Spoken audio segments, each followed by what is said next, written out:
पहा नवीन एपिसोड्स एकदम add free.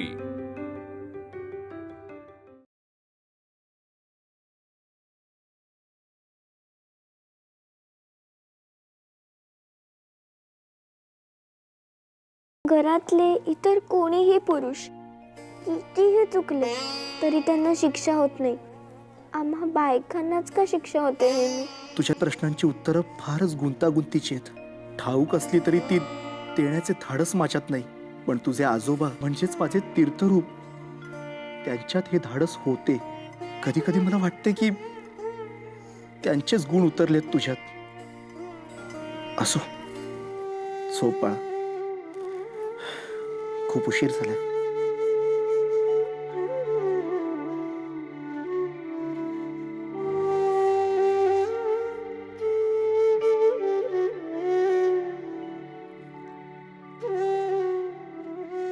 Ram Ram Ram Ram Ram Ram Ram Ram Ram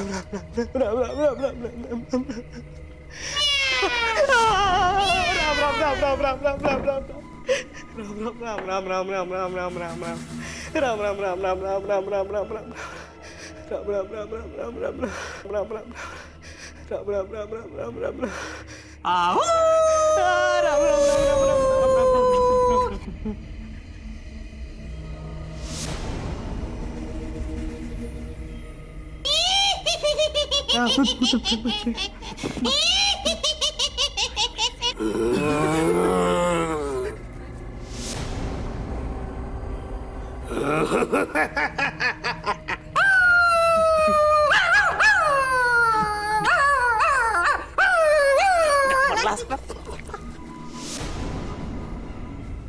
Patwardhan काकांनी सदाशिवान दिले 2 रुपये तुमका देव माझ्याकडे दिले।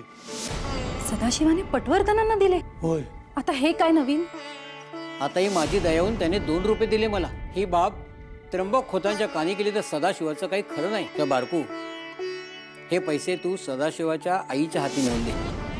पाहिलेस ना बारकू, किती गुणी आहे माझे बाळ, पण लोकांना त्याचे हे गुण दिसत नाहीत हो। आज पटवर्धनांचे आशीर्वाद पडले हो याच्या पदरात, पण ह्याचे चांगले गुण मात्र दिसणार नाहीत कोणास। भीती मात्र खटकते। असो, तू जा हो, जा आणि सोबत करूयास। आणि हे बघ, यांना कळू देऊ नकोस। हट्टाने पाठवले ना त्यास, जा जा जा जा चड्डी।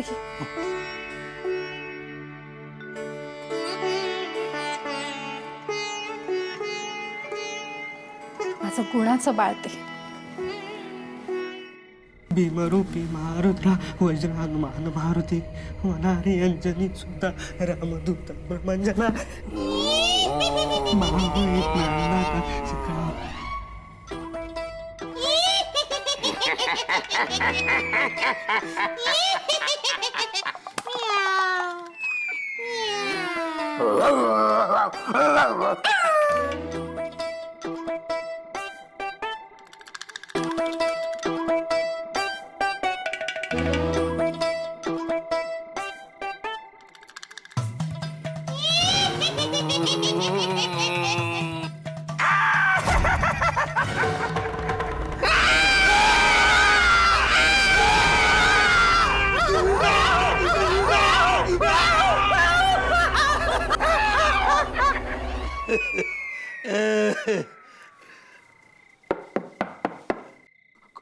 कोण? मी असं बारकू, दरवाजा उघडा।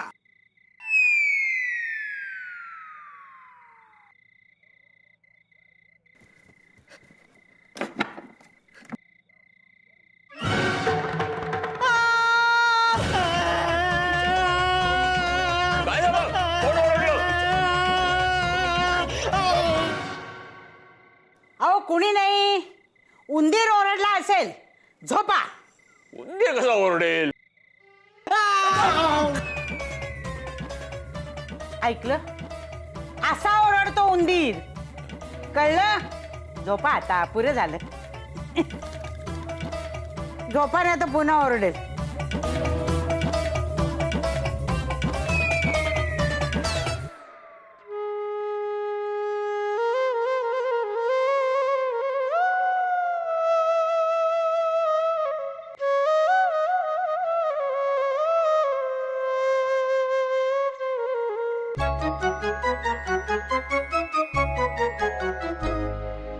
उशीमध्ये कडेवरी जिने घेऊनी सांभाळिले फुलागत श्वास होनी शिकविले घडविले होनी गुरु स्वप्न तीत गाली त्याच्या लाविते जणू पाझरते पाण्यातूनी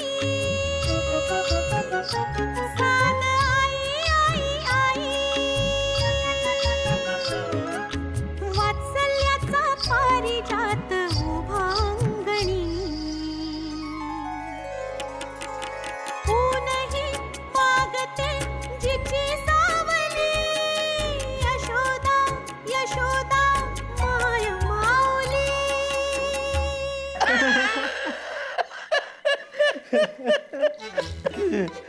अहो तुमका ते बागू आणि नानू रोज असे आवाज काढून घाबरवतात ना, मी म्हटलं आज तुमका घाबरवतलं. पोबडीच वळली त्यांची. तो नानू तर कुल्याक पाय लावून पळालो. म्हणजे ते दोघे घाबरवत होते काय? तर पण मग तू कसा आलास इथे?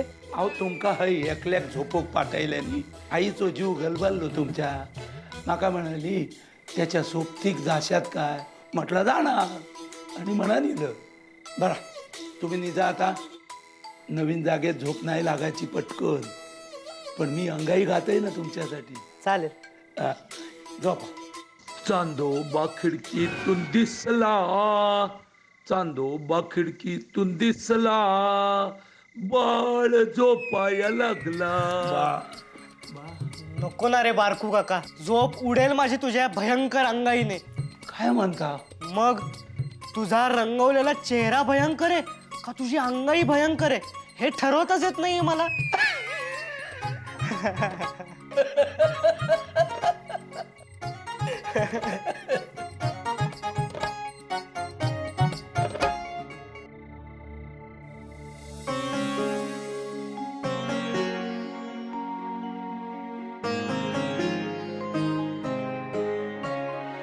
श्वासातूनी वसेती जणू मायले करांची रागे भरताही भेग सांधते मनाची.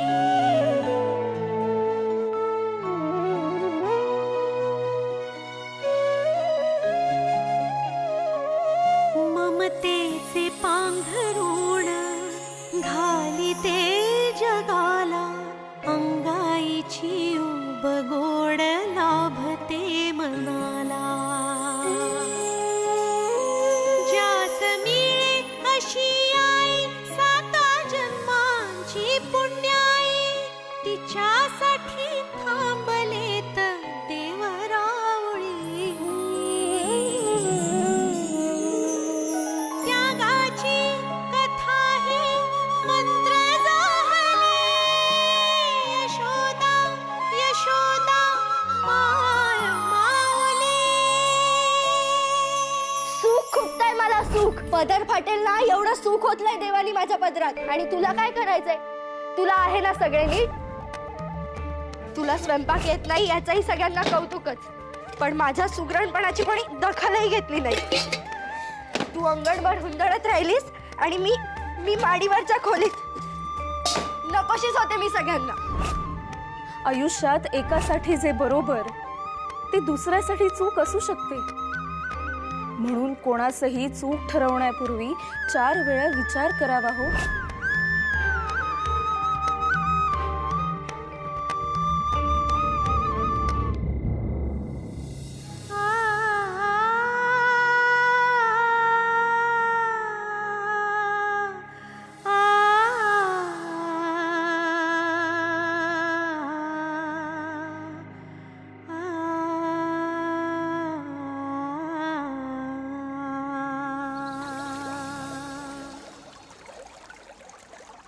भीमरूपी महारुद्रा वज्र हनुमान मारुती वनानी अंजनी सूता रामदूता प्रभंजना महाबळी प्राणदाता सकळा उठवी बळे. बोला. काही नाही, जरा सदाशिवाबद्दल बोलायचे होते. काय? आता काय दिवे लावले तुमच्या पुतण्यानं? नाही नाही, अगदी तसे काही नाही काका. मग कसे? अहो, काल सदाशिवाची भीती जावी म्हणून दादाने त्यास एकट्याच माडीवर धाडले झोपाव्यास. मग काय, सुलोचना वहिनीने आधी वाद घातला आणि मग नंतर चुपचाप बारकोला धाडले त्याच्यासोबत झोपावयास. झाले सगळे मुसळ केरात. थोडक्यात दादाच्या बोलण्यास किंमत शून्य. ऐकलत का? आले. जरा बाहेर या. बोला. काय सांगतो ते ऐका. सांगा. जरा गांभीर्यानं घ्या. म्हणजे काय? तुमच्या थोरल्या सुनेस सुलोचनेस चांगली समज द्या. पण हवा नवीन सून यायची आहे घरात. तिच्या समोर तुम्ही जर नवऱ्याचा मान नाही राखलात तर उद्या ती तोच कित्ता गिरवून तिच्या नवऱ्याचा मान देणार नाही. तेव्हा नारायण जे निर्णय घेईल त्याला विरोध करू नका म्हणावं. पुरुषांनी घेतलेल्या निर्णयात बायकांनी ढवळाढवळ करायची नाही. चाली खडसवा तिला. हो, चांगली खडसावते तिला, आम्हाला नाही. हो, कळले.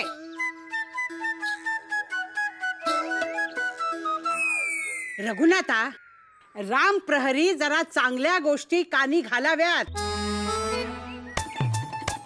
आता होईल चुलीत फडका.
तुझे वागणे न्यायच होते, परंतु असा प्रसंग कधी आलाच तर वडील माणसांचा सल्ला घ्यावा. ते नक्की मदत करतील हो तूच. पण असा अंगावरचा दागिना कधी कोणास काढून देऊ नये.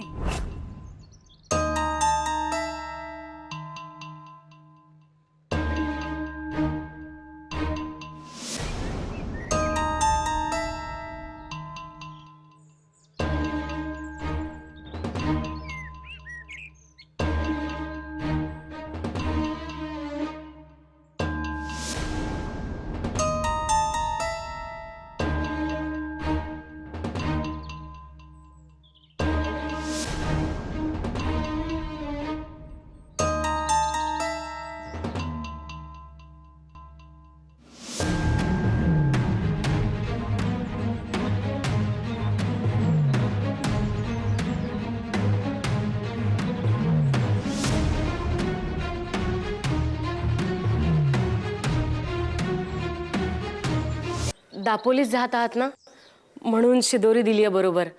पानग्या आणि दही पोहे, म्हणजे तहान तहान होणार नाही वाटेत. हे बरे केले तो. आता आम्ही दोघेही दापोलीला चाललो आहोत. आज रात्री सभा आहे देवळात, त्यासाठी परत यायचंय. देवीचा उत्सव तोंडावर आलाय. हो, त्यासाठी ही सभा आहे. शिवाय आजच बयो आणि उमाच्या लग्नाचा मुहूर्त काढणार होता मी. तेव्हा रात्री यायला आम्हाला उशीर होईल. बरे बरे नाही, मुलींना काबूत ठेवा. पुन्हा नवीन गोंधळ नकोय मला. कळले राधे? हो. चल रे प्रभाकरा, जा त्यांना वेशीपर्यंत सोबत कर. हो. हा.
अरे माझ्या हातातल्या बांगड्या कुठे गेल्या?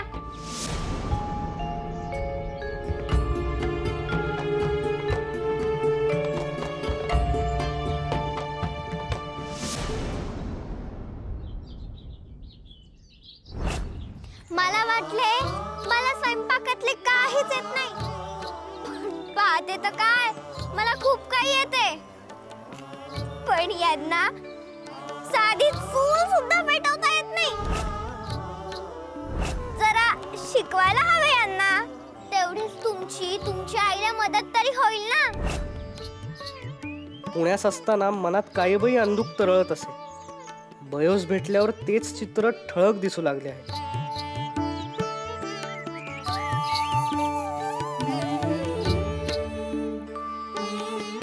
ओ खोतानू, खय हरवलास?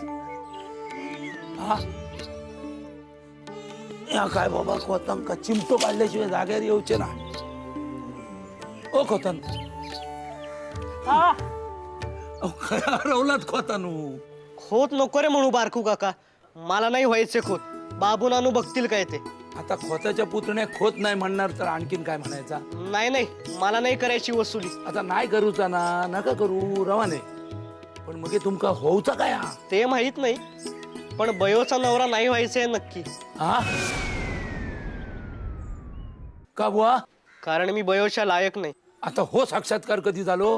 अरे मी सगळ्याच गोष्टींचा खूप बारकाईने विचार केला आणि मग मला कळले की बयोमध्ये एक वेगळीच धमक आहे. म्हणजे पटवर्धन काकांची गाय सोडवतानाची बयो अशी धीट. पैसे देणारच आहे तुम्ही, असं काय करताय तुम्ही? आधी पैसे आणा. मी बघतेच तुम्ही ही गाय कशी घेऊन जातात ते. आणि काल पटवर्धन काकांच्या मुलीला पेज भरवणारी बयो वेगळीच.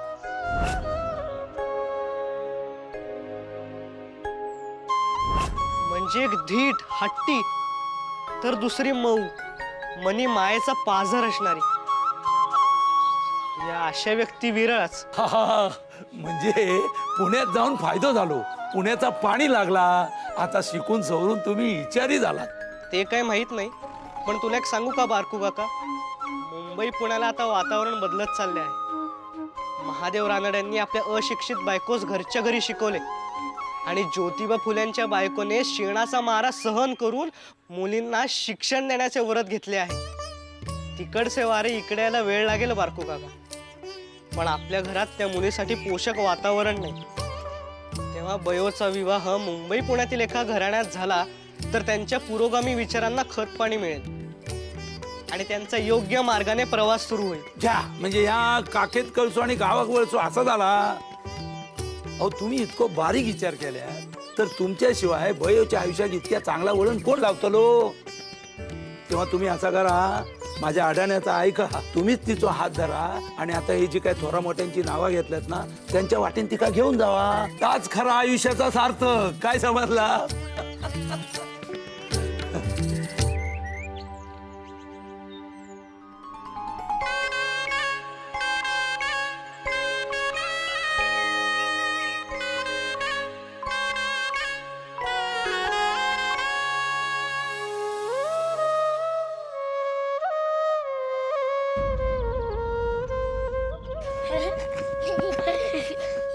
चल बयोताई, आपण ठिक्कर खेळूया. आता काय झाले फुगून बसायला? कोणी काही तुला बोलले का? की भूक लागलीये? काहीतरी बोलू नकोस, दुसरे कारण असेल. काय झालं बयोताई? अरे माझ्या हातातल्या बांगड्या हरवल्या. पुन्हा? हो. त्याच ना तुझ्या होणाऱ्या सासूबाईंनी दिलेल्या? हो, पण आधी हरवल्या नव्हत्या त्या. मीच पटवर्धन काकांच्या गाईला सोडवण्यासाठी दिल्या होत्या. मला तेव्हा शिक्षा झाली होती, पण माझ्या होणाऱ्या सासूबाईंनी त्या मला परतही दिल्या. आता मात्र त्या हरवल्यात. रात्री निसताना माझ्या हातातच होत्या. सकाळी पाहते तर नाहीत. आता मला पुन्हा शिक्षा होणार वाटतं. बयोताई तू काळजी करू नकोस. हो, आम्ही शोधून आणतो तुझ्या बांगड्या. चला रे. हा चला. अरे